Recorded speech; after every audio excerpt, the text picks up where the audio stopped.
Greetings. We're here on 125th Street in Harlem, New York, home of the world-famous, historic Apollo Theater, and its new expansion space, the Apollo Stages at the Victoria. I'm Isis Arabay, Artistic Director of the March on Washington Film Festival. The Apollo is our setting for this in-depth conversation on the new book, Our Secret Society, Mollie Moon, and the glamour, money, and power behind the civil rights movement.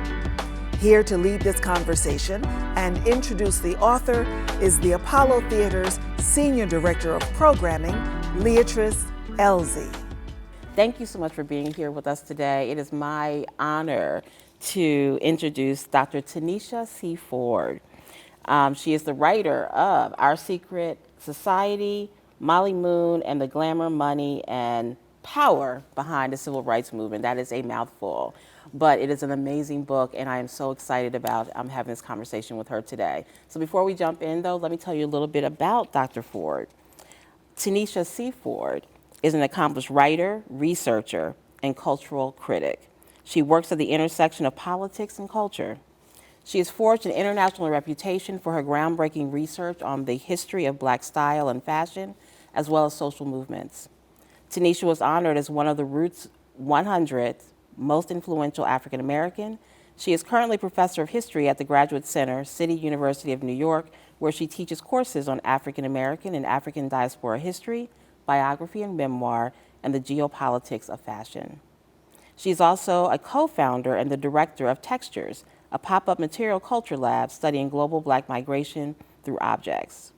Her most recent book, which we've mentioned, Our Secret Society, Mollie Moon, the glamour, money, and power behind the civil rights movement, was published in October 2023 by Amistad HarperCollins. This book illuminates a little-known yet significant aspect of the civil rights era, the powerhouse fundraising effort that supported the movement. It's both a searing story of race and philanthropy in America and a dazzling portrait of famed fundraiser Mollie Moon. Dr. Tanisha Ford, welcome. Thank you. Thank you for that lovely introduction. You're welcome. And I have to tell you that, first of all, thank you for this book, because I barely got through the book. Because I promise you, every chapter, it was moving me to Google, because it's like, it's history. So it's not only just about, Mollie as a figure, but we follow her through her life, and through that life, we hit on all these points in history. Let's go ahead and jump in. What drew you to Mollie Moon? Actually, I was doing research in the Schomburg Center, not too far from where we are right now, back when I was a graduate student, and I was looking for someone else. I'd never heard of Mollie Moon, so I was not looking for her. I was actually looking for this Black woman model. And come to find out, that model had participated in one of Mollie Moon's early Miss Beaux-Arts ball beauty pageants. And I thought, wow, Mollie Moon, what an intriguing name. At that time, I didn't know many Black women named Mollie. This was before Issa Rae's Insecure, right? So I was like, ooh, Mollie, okay. So I just started collecting newspaper clippings about her and decided very early on that I was going to write a book about her. Once I finished that dissertation, once I turned that dissertation into my first book, I was like, I'm going to write a book about Mollie Moon. And I never gave up that dream or that goal of writing something about her. And once I actually spent time looking at the materials that I had gathered, I realized not only was this woman someone who was fabulous and glamorous, who hosted all these amazing social events in Harlem, she also was a fundraiser. There were always dollar amounts attached to the newspaper clippings. Mollie Moon's National Urban League Guild raises $10,000, $20,000. And that opened up a whole new land of inquiry, where I could think about, oh, money in the movement. Why is it that we don't talk about how the movement was, how we fundraised for the movement? And Mollie Moon was really a window into that history. Fantastic. Now, from page 1 in chapter 1, you established that Mollie Moon is special in a way that women who march to a different drumbeat are. We meet her in 1932 as a young woman in her mid-20s in Moscow of all places. Nonetheless, as a cast member of Black and White, a propaganda film co-written by Langston Hughes about the horrors of Jim Crow segregation and labor exploitation while also serving as a counter to the many black stereotypes plaguing the film industry at the time, which also blew my mind, right? Yeah. Because to think about 1932 and that these same conversations that we're having right now were going Exactly. on. But I am curious as to how her time in Moscow and her dalliance with communism really helped to shape her political views. Yeah, you know, so Mollie Moon was most certainly a dazzling figure for me to study. She came from very humble roots. She was born in Hattiesburg, Mississippi in 1907. Her parents were young parents, which was commonplace at that time. And they really had a mandate for Mollie to receive higher education. Her mother had a deep commitment to education, and before she got married and had Mollie, she too was on a path to higher education. Mollie attended Meharry Medical School, where she earned a degree in pharmacy and married a pharmacist, her first husband. They moved to New Orleans, where they have a business. That marriage blows up. There's a lot of juicy bits about that. Lots of juicy bits about that. Book, you know. And Mollie reimagines her life in Harlem in the early 1930s, and it's there that she meets people like Langston Hughes, the writer Dorothy West, Zora Neale Hurston. In fact, Zora Neale, and Dorothy West all lived in the same apartment building, so it was just fascinating to piece together a lot of that history. But she cut her teeth as a political thinker on that trip to Moscow, where she goes with those people I mentioned, Langston Hughes, Dorothy West, and also her future husband, Henry Lee Moon, is on that trip as well. He's a very prominent journalist at the time. And she's exposed to these ideas around communism, and it connects with her because at this point her mother has remarried and Mollie's stepfather works in the steel mills of Gary, Indiana. So she can see labor exploitation firsthand. Yeah. She understands what that's like for black workers who are, you know, working away in these factories, underpaid, no insurance to protect them when they're ill and have to take time off work, et cetera. So she really resonates with the ideas of communism and more specifically how African Americans are taking communist and socialist ideas and infusing them with our own community notions of survival and also Pan-Africanism. So Mollie is definitely deeply influenced by this, along with the fact that while they're in Moscow, they're spending time eating and drinking and moving about the city, experiencing a kind of spatial freedom that they could not in Jim Crow era America. So it was a time where she got into the arts, she tastes champagne for the first time, you know, there's all these like very foundational experiences for a black woman in her mid-20s. She comes back to the United States really charged to do something for the movement. She sees her work in either education or in social work as a way to contribute to the movement and aid black migrant communities who are moving to neighborhoods like Harlem. She doesn't go into education. She finds a job with the Department of Welfare in New York City and devotes her life to aiding black communities through social work. Right. If you were to pinpoint one pinnacle moment that led to Mollie becoming the strategist that she was, what would that be? So after she returns from Moscow and she and Henry Moon begin this secret romance, he's working in FDR's White House at that time as a lower level administrator in the housing authority. And Mollie is forging her way as a social worker still living in New York City. So they have something of a commuter romance and then a commuter marriage even. After they get married in 1938, they're living apart. So they're both trying to forge these social networks and communities in their respective cities, but then also seeing DC as a power base or a home that they entertain at and these sorts of things. So Mollie is already building this skill set, and both of them have a political commitment to this burgeoning black freedom movement, and they're seeing their home as a space in which they can engage in that work. But Mollie is then tapped because she has these networks now from DC to New York City. She's tapped by Gwendolyn Bennett, who has taken over the helm of the directorship of the Harlem Community Arts Center after Augusta Savage leaves to go work on her large-scale exhibition for the World's Fair.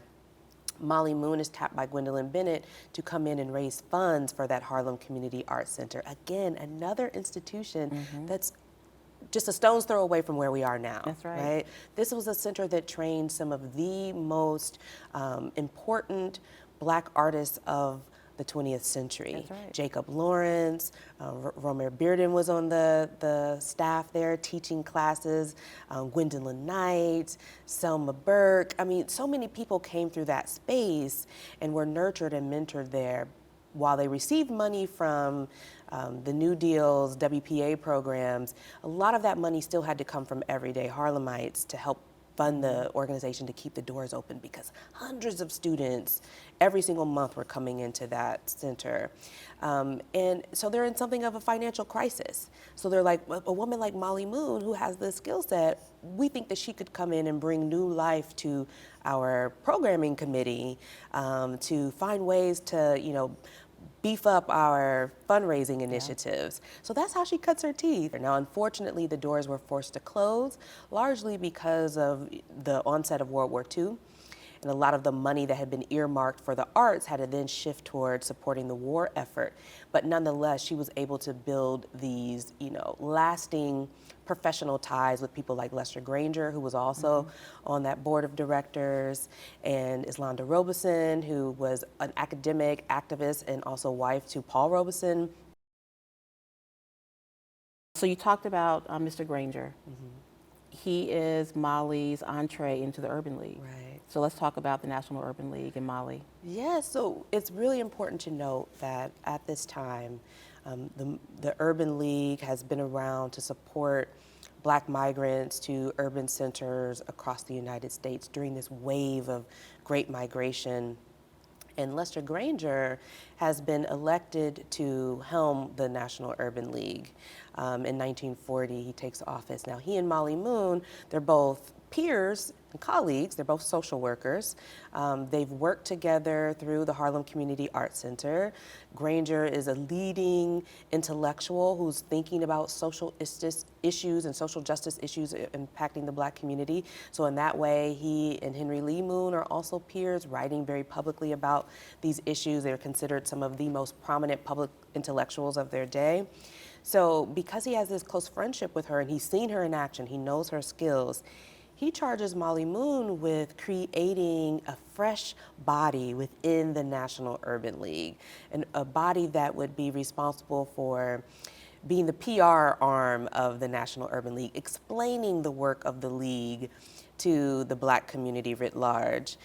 This would also be a fundraising arm. Mollie could use the skills that she had begun to develop at the Harlem Community Arts Center to support the Urban League's initiatives, particularly at this moment where they've done a lot of work to support Black domestic laborers and other people who did not receive the supports that the New Deal purported to offer to communities in need, right? So the Urban League is really amping up its programming in the labor and employment arena.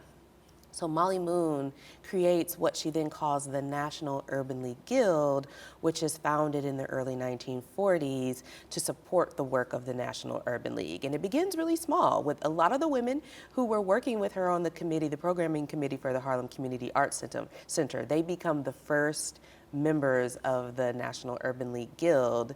And over the course of the 1940s and 50s, it grows to become its own movement within a movement, so that there are guild chapters in major urban spaces across the United States. From Indiana, where I'm from, Indianapolis and Fort Wayne, Indiana had chapters, Grand Rapids, Michigan, Detroit, of course, New York City.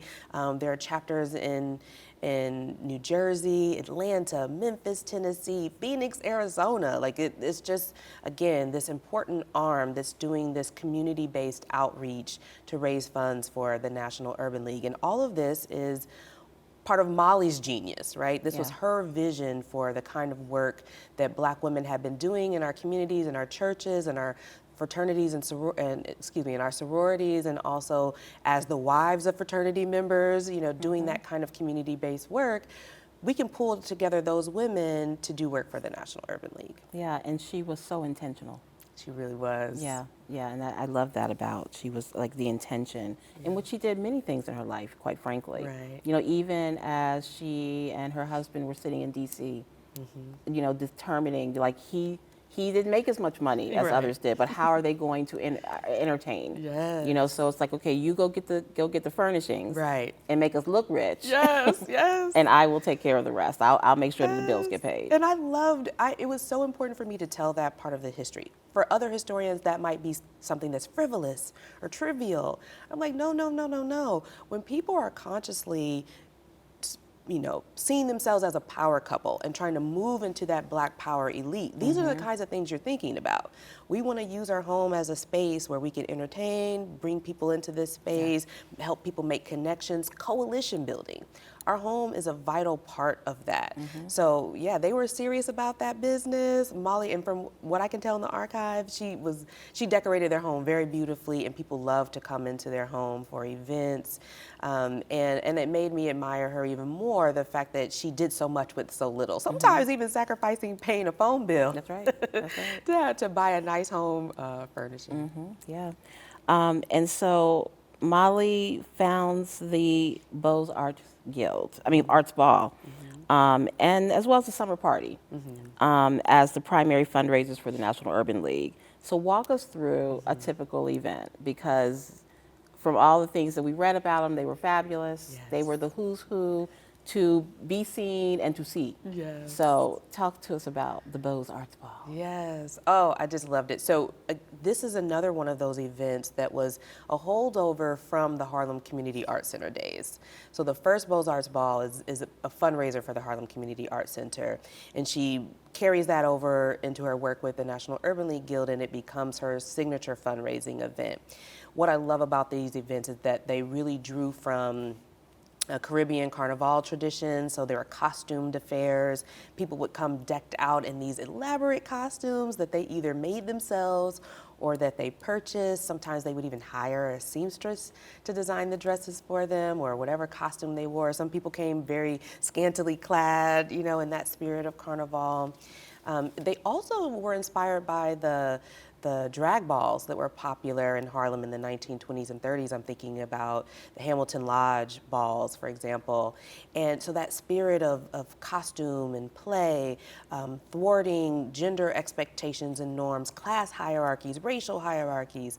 And she offered great prizes, including a cruise to the Caribbean, which I was like, ooh, I would love to have won that, There was also, as I mentioned earlier, a beauty pageant attached to this. And even the beauty pageant winners, they won major prizes, like in today's figures, $50,000, and a sponsorship where you could be the spokeswoman for this local brewery that was a sponsor for this event.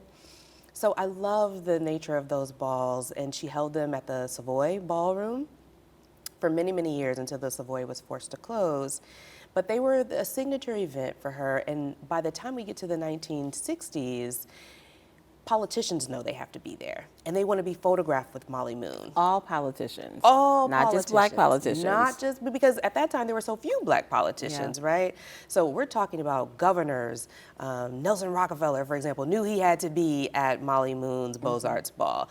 People like James Baldwin were there, Gordon Parks. I saw one with Gloria Vanderbilt in a picture. All of these very elite actors and entertainers. But Mollie made sure that these were events that were very friendly to the Black working class.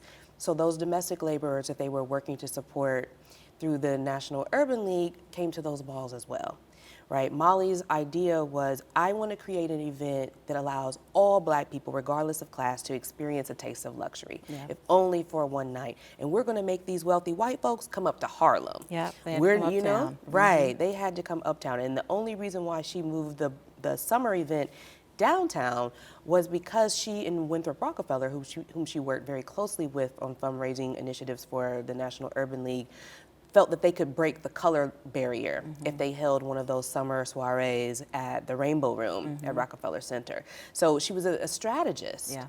And even for one of those events, when she was trying to host a garden party at the Pierre Hotel in Midtown Manhattan, They denied her a booking, and she sued them. Yeah. And this is in 1952, pre-Brown v. Board, in this moment where the NAACP is using these smaller court cases to really bust through the Jim Crow color line. Mollie Moon is part of that. She sues and she wins in this lawsuit. So always a strategist, even when thinking about the geographies of New York City and where and how Black folks should be able to enter any place in this city. Yeah. And thank you for mentioning the NAACP, because the NAACP and the Urban League had two different philosophies of how to work, and two different philosophies of how they would attack, you know, just Jim Crow and and really everything. Yeah. Can you talk a little bit about that? Yeah. So one thing that was beautiful for me to see as well is that this vision that Mollie and Henry Lee Moon have very early on in their marriage of becoming a social justice couple, and I use the language power couple, which is a very present day language to help readers understand how they would have been thinking of themselves. So this vision really comes to fruition once Mollie Moon is a major figure in the National Urban League and Henry Lee Moon becomes the publicity director of the NAACP. Right, so you have this couple that represents two of the oldest civil rights organizations in the country. Now, they do have different philosophies. It's important to note that the National Urban League has a 501c3 status, which means that it is not a protest organization. It's a social services organization, and that was vitally important at the time because African Americans were being denied access to social services, and white nonprofit organizations were not supporting our needs. They didn't understand our needs. They were not in support of our communities. So the National Urban League stood in the gap to provide those services for the Black community. So of course, employment issues, as I've mentioned, but also housing, education. I mean, these were their realms. Now, the NAACP, which again, another very old civil rights organization, also like the Urban League has interracial roots in terms of its origins. It was a 501c4 organization, which allowed it to be a protest organization. It could take a political stance on issues. They could organize and participate in direct nonviolent actions, for example. They could use the court system to bring lawsuits against people who upheld segregation and segregationist practices in the United States. So they had these different approaches, and at different moments in time, they worked better together than others. I think that even Roy Wilkins, once he became the leader of the NAACP, he noted the fact that like they were secretly envious of the fact that the National Urban League had the better infrastructure. Right, with all their social scientists and people bringing those skill sets, and these are Black social scientists, right? I think I really want to emphasize this, like Black social workers, policy people, economists. I mean, I just love seeing that, right? So they had the infrastructure, they had the research base, and Roy Wilkins was like, you know, they wound up us in that way, but the NAACP had the stronger membership base because the Urban League didn't have a membership structure in the same way. So a lot of African Americans threw their support behind the NAACP, both in terms of giving their time as volunteers, but also through small and larger dollar donations. Yeah. Talk to me about your research process. Because this is a lot of research in these. How many pages is this book? Oh, I don't know, 300 plus, maybe a little bit more than 350. Well, just but your bibliography is extensive. Yeah. So talk to me about your research process. You know, in an early talk I gave on this research, I called it Tea and Shade, a methodology, right? I love that. And you know, so named because this project was really birthed out of the Black press's coverage of Mollie Moon. Before I knew it, I had amassed hundreds of newspaper clippings about her in the papers that you mentioned, and also the Baltimore Afro-American, the Pittsburgh Courier. I mean, she was all over these papers. Cleveland. Oh yeah, Oklahoma. Cleveland Column Post, yes. And at their peak, there were nearly 500 Black newspapers across the country in print. And we even had our own version of the Associated Press, where Black newspapers, the Black version of the Associated Press we would write stories and then distribute them to these various newspapers, and then those things will be reprinted, right? So I love seeing the extent to which we covered our stories and how we created a national Black news. So Mollie was often in those syndicated stories. She was part of national Black news. Yeah.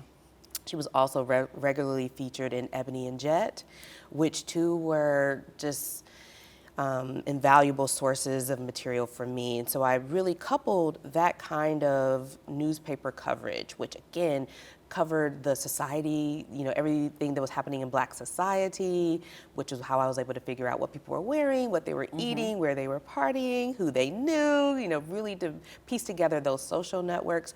But also that's where you saw the intellectual thought of Black folks. Absolutely. How they thought about money, how they thought about class politics, how they thought about philanthropy. So I wasn't, you know, gleaning these things from the white press. I was hearing directly from Black writers, Black thinkers about how they approach these issues in the day. So I coupled that newspaper research with my own original interviews, also with deep archival work. So Mollie and Henry Moon have papers at the Schomburg Center. They also have a collection of papers at the Historical Society in Cleveland. So I spent some time there in their family's papers. I also spent a lot of time at the Amistad Research Center in New Orleans, another major research institute, and also the Moreland Spingarn at Howard University. So really trying to triangulate across these Black-centered archives to not only piece together Mollie Moon's story and her life also with Henry Lee Moon, but also all their friends. You know, using the papers that I had at my disposal to also piece together the lives of their friends. You know, people like Frank Horn, Gwendolyn Bennett, Augusta Savage, Lauren Miller has papers at a repository in California. These people who were important to the movement but became marginal to the movement over time in the ways that we have told the story of the civil rights movement as a nation. So I was able to do that kind of, you know, grunt work in the archive, that very dogged research, going through every page, reading every letter. I also spent some time in the Library of Congress with the National Urban League's financial records. Oh, okay. So going through all of their tax documents, Yeah. their ledgers, understanding who was giving money to them, how they were recruiting donors. And then lastly, I was at the Rockefeller Archive Center.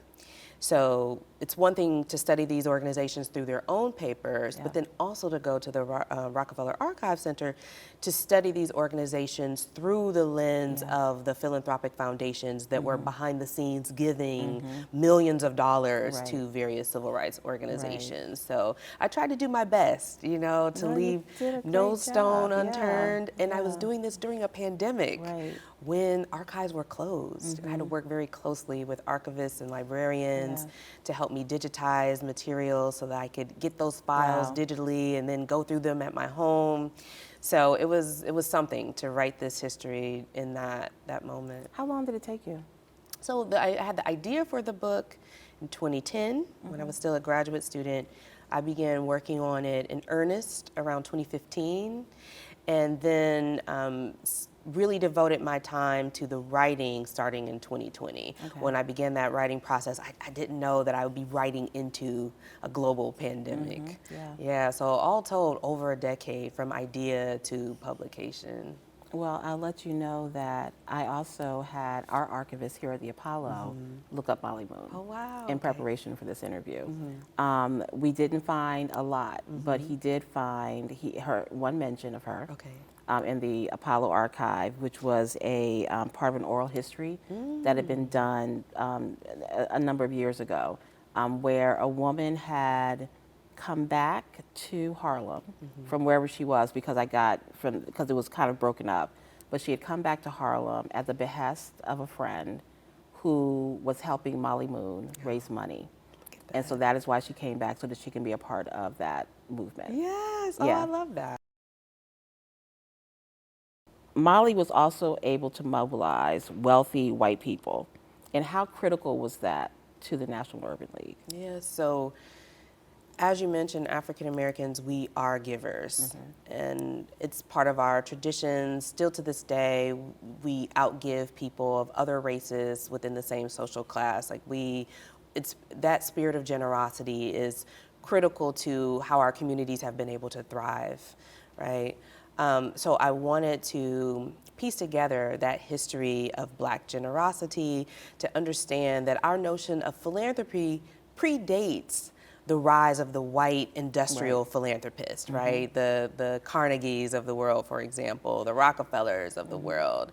We had our own notions of giving that oftentimes came straight out of Caribbean and West African giving traditions. So Mollie Moon is operating within that kind of tradition, that spirit of giving, and she is galvanizing everyday Black donors and reminding them that even the smallest of donations benefit the movement.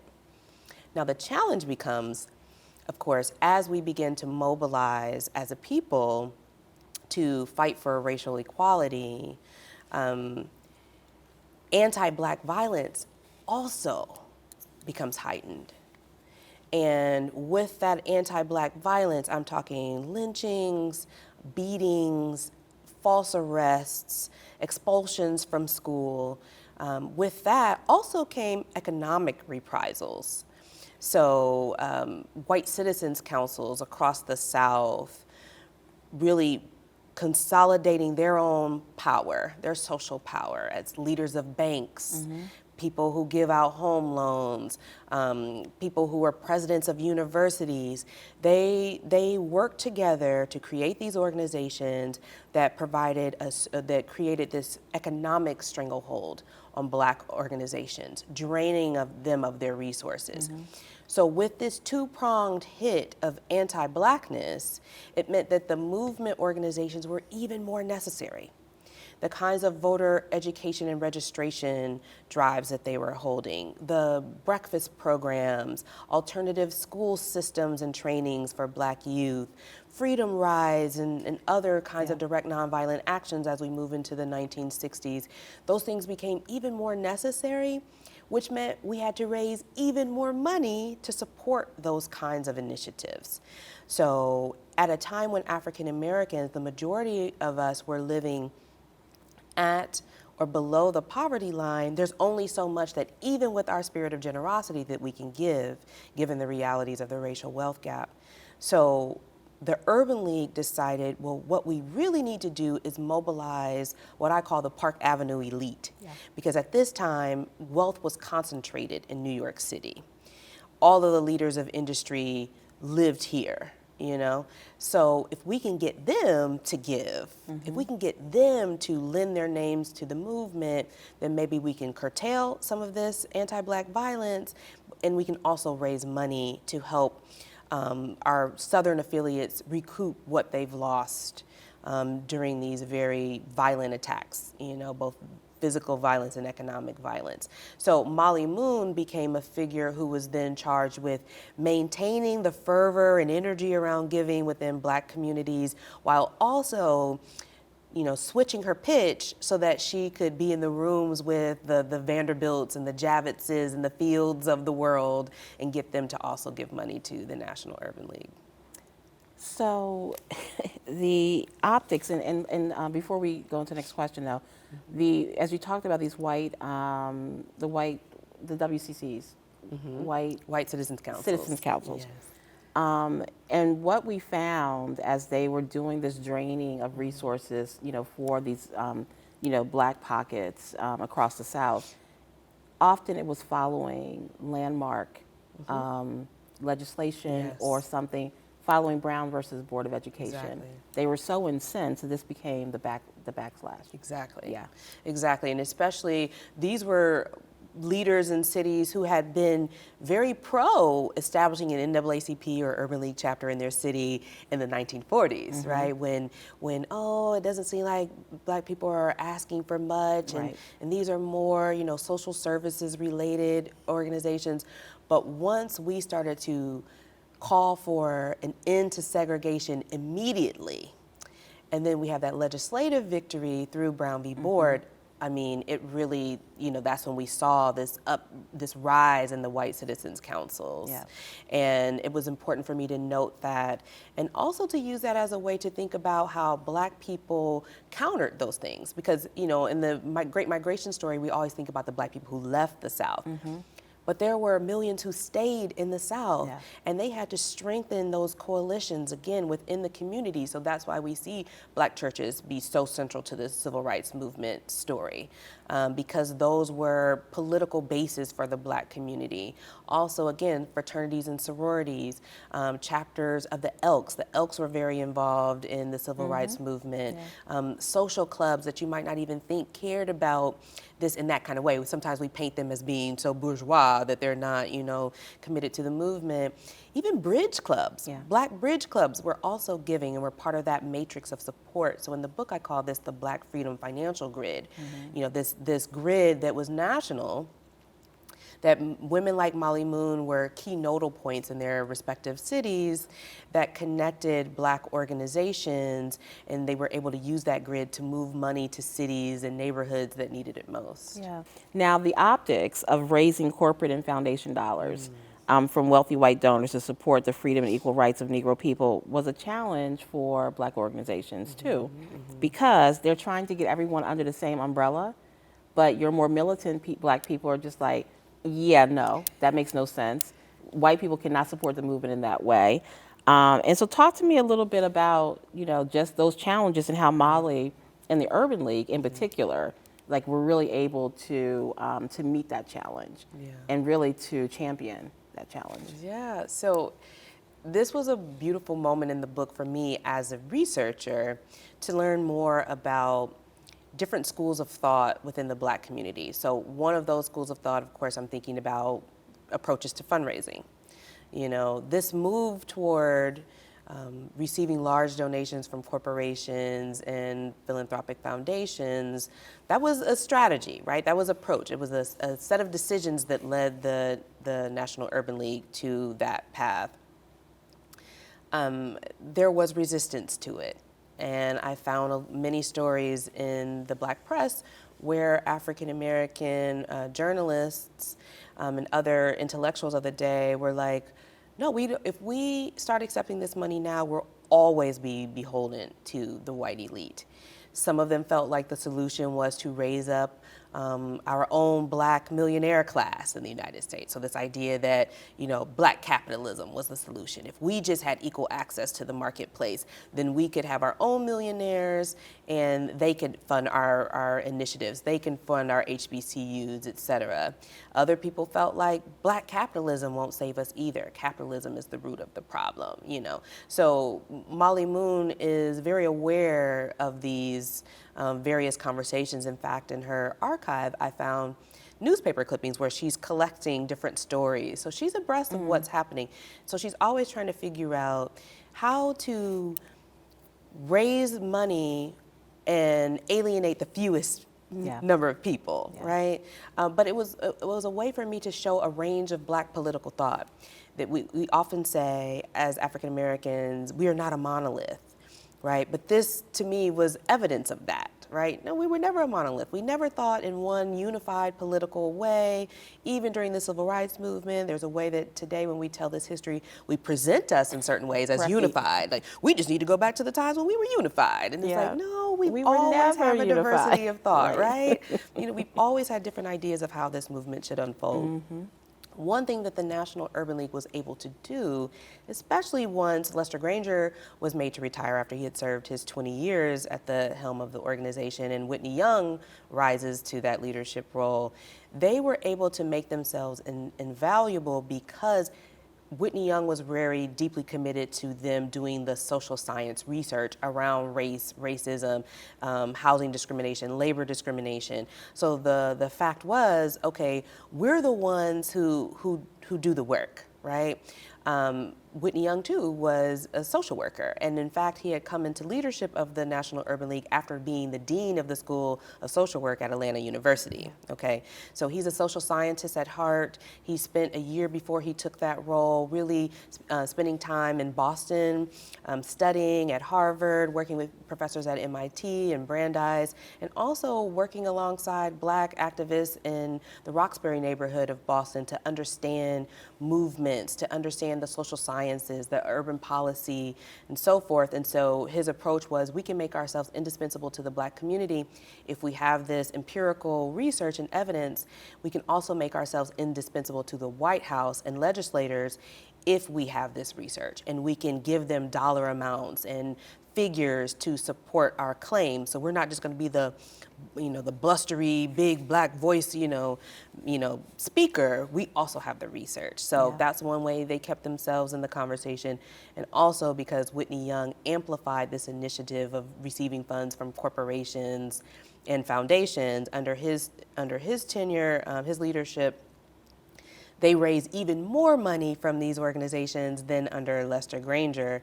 So because he was known as the bag man extraordinaire, the other civil rights leaders knew that Whitney Young could make the ask to these organizations to help fund large-scale civil rights events like the March on Washington. And Whitney Young did a very good job of really picking up that mantle from Granger in terms of, I will be downtown or in DC. I mean, I'm sitting at lunch or dinners with the power brokers, and I will go get the money because he is the bag man extraordinaire. But in doing that and making those decisions to do that, he did cut out so many people from the National Urban League, from urban leagues across the country that were really part of Granger's, part of his army. Right. And so he was very intentional about moving them out of the way, including Mollie. Including Mollie Moon, And so it was important for me too, again, when we tell these stories of the civil rights movement, oftentimes we position it like, here are the MLKs of the world, and here are the Stokely Carmichaels and the Black Panthers of the world. But there were these different micro-generations within the movement, and then there were also a range of political thought, even within an organization like the National Urban League. So you're definitely right. The people who were leaders under Granger's leadership, a lot of them were now more senior in age, which today, I mean, what does it mean? You're in your 50s or your early 60s. That's not old today. Right. But to somebody like Whitney Young, who's like 20 years younger than Mollie and her generation of folks, these people represent an old guard. And so he wanted to usher in a moment of militant professionalism, as I call it. Like these other college-educated people, oftentimes with degrees and training in the social sciences, he wanted them to be front and center in his vision for the National Urban League. So I liken it to a coach who's recruited to a football team or a basketball team, and the people that the previous coach had recruited, you bench them, and then you bring in your own new recruits that you've chosen yourself. And that's what Whitney Young did. He forced people out of leadership roles, especially if they were resistant to his programming, his agenda, and there was backlash to that. Many people in the Black press wrote about like Mollie Moon, for the first time ever, is not on the executive board of the National Urban League. This made, again, national Black news. So in the book, you spend a great deal of time talking about and laying out how women in the NUL Guild were growing power and influence nationally as they were raising a great deal more money than the men in leadership roles, and how the patriarchy really stepped in as well, which was another dynamic. So let's talk about that. Oh, yes. Listen, by the time I got to this point, now this is me as the researcher, right? By the time I got to that point in the story, I was like, ooh, this is getting juicy, Yeah, the tea. Yes, the tea. It's all the tea. This is such good tea.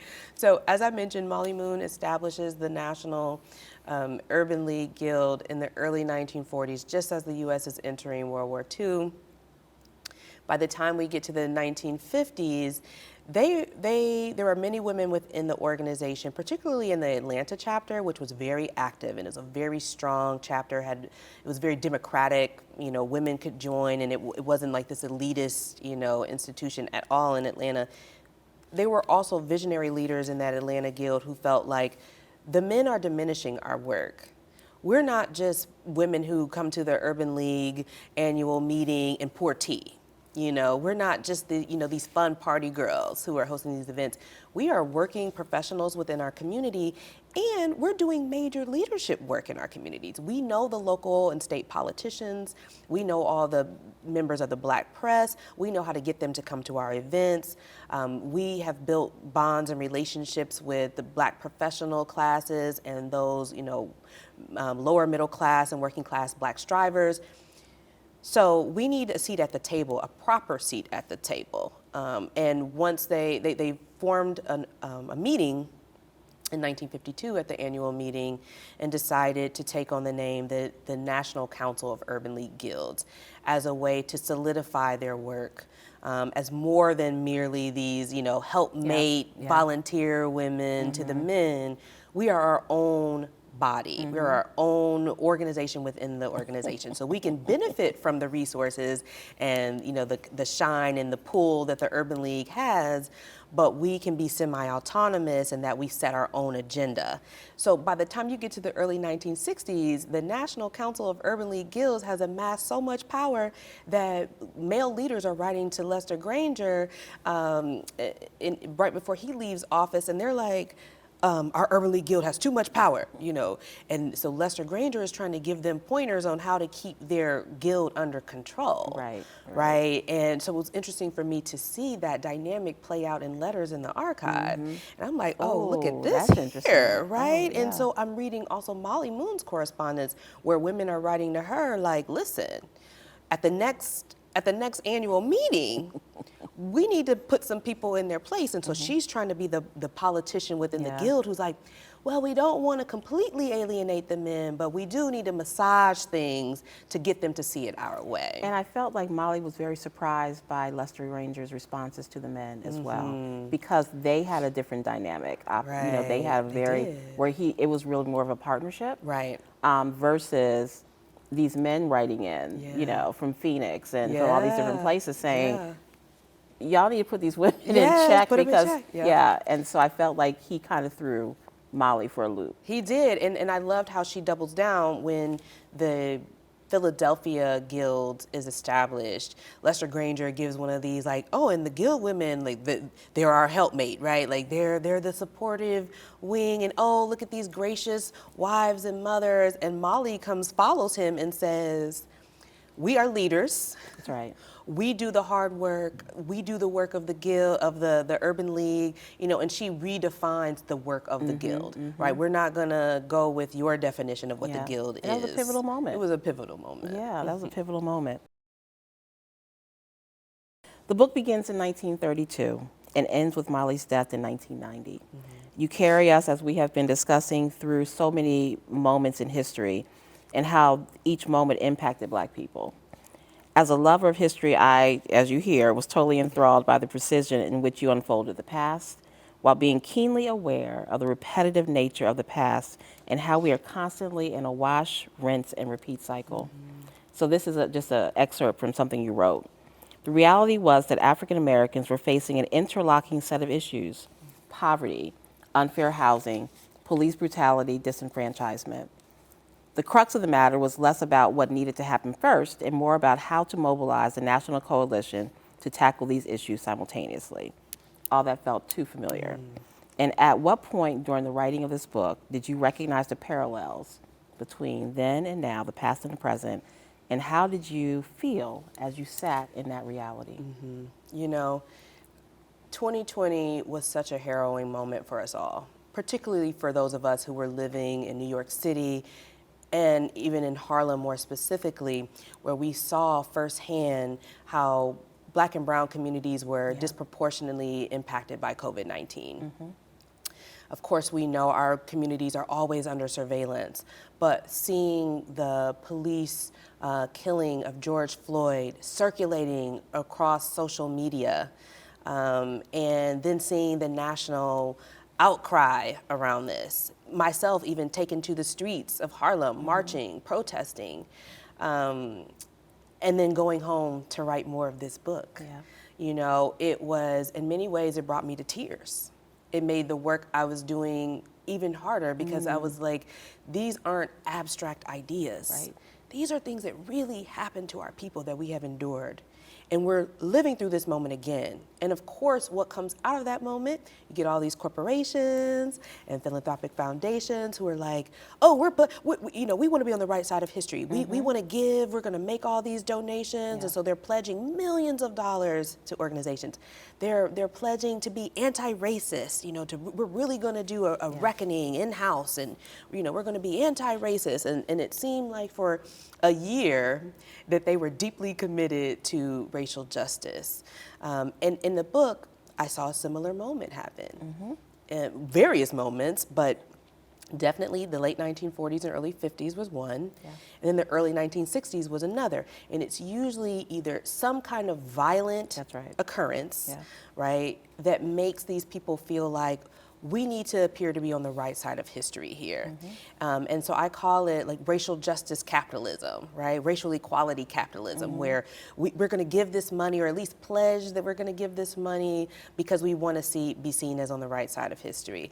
And that was unfolding present day for me. And then I would interview Black women who are working in the nonprofit space today, and they would say some of the same things about how our organizations are woefully underfunded.